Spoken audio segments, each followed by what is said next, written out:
Happy Insurrection Day, mofos. Learn from him. So, No hands. my New Year's resolution was to teach all of you Italian. All right? So, first word is vaffanculo. Vaffanculo. Please repeat after me, vaffanculo, Vaffanculo. which means have a nice day in Italian. So, my New Year started with my neighbor ringing the bell. And I see he's got some HOA forms in his hand. And I said, well, what's going on? He goes, well, we're going to put a pool in. I said, oh, what kind? He goes, kidney shape. Now it occurs to me, why does everybody always do a kidney-shaped pool? Shouldn't we be looking at other organs? Now I know what you're thinking.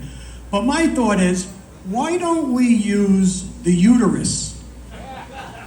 Right? I mean, it's where all life begins. You're going to put water in it, and you could use the ovaries as two little hot tubs on either side. Did you know that the new Buc-ee's is going to be opening up in Venezuela in June? That's it, I'm out.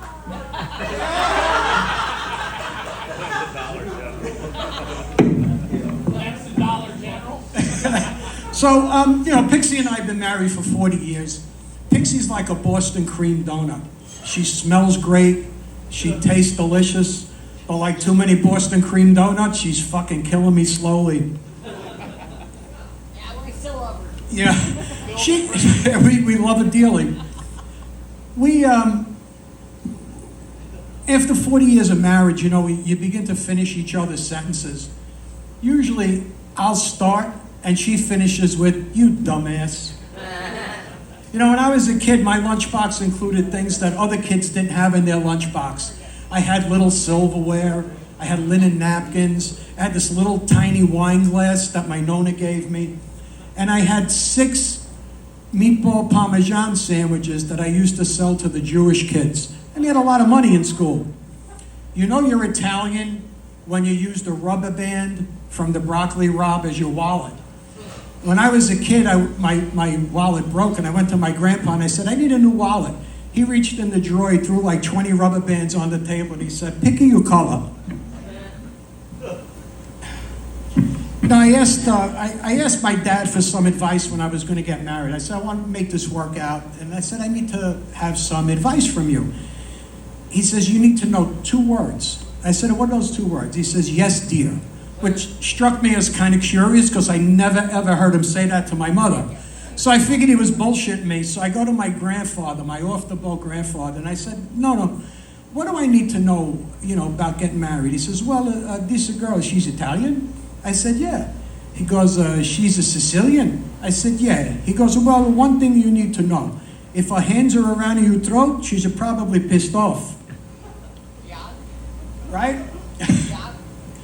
So, this aging ththing is really, it took me by surprise. It didn't like sneak up. It was like one fucking day I was old. And, you know you're old when your balls are longer than a CVS receipt. And you do have to use that low urinal. What are you pointing at me for? Now I used to drink a fair bit to get really drunk. Now I don't have to. All I have to do is stand up real quickly. And the truth about this age is you don't even need to be drunk to fall into the bushes. I could just take 2 steps forward and I'm falling into a bush. There's 4 rules to aging. 1 is you never pass up a bathroom. 2, you never waste an erection. 3, you never get on the floor without a plan to get back up. And 4, and most importantly, never, ever, ever trust a fart. So I go into the bathroom and I sat on the toilet and my balls actually splashed down. I said, well, this can't be my future. So I decide that I need to develop the TFDs, the testicular flotation devices. So I go to the workshop and I'm fooling around with a couple of things, trying to put something together. I land on 2 mini bagels, but when I put the bagels in the toilet to rest my balls on, they actually absorbed so much water that they broke apart. Back to the workshop. I polyurethane them, and to secure them, I put a smear of cream cheese on each one, and I attached them. They worked out great. My balls weren't swimming anymore. So, menopause for us was a very interesting time. I like to call it the thermostat wars. Pixie would make it so cold in the house that we actually had intermittent flurries in the bedroom. And I asked her, you tell me about these hot flashes. You look like you're surfing. What are they like? She says, well, it's like I'm burning from the inside out. And I said, oh, I get it. It's when I eat a very spicy Italian meal. Well, I woke up a half hour later and she's standing over me with the frying pan. We're laying in bed one night and I hear bzzz. I'm getting a little excited. A little faster and louder. Bzzz. I roll over all ready to go, and there's Pixie with the little fan from her nightstand, just trying to cool off from the hot flashes. All right, Tony, that's my time. Yep. All right, everybody, thank you very much. Happy New Year. Thanks for coming out on a Tuesday night. Keep it going for Uncle Rocky. Let him hear you one more time.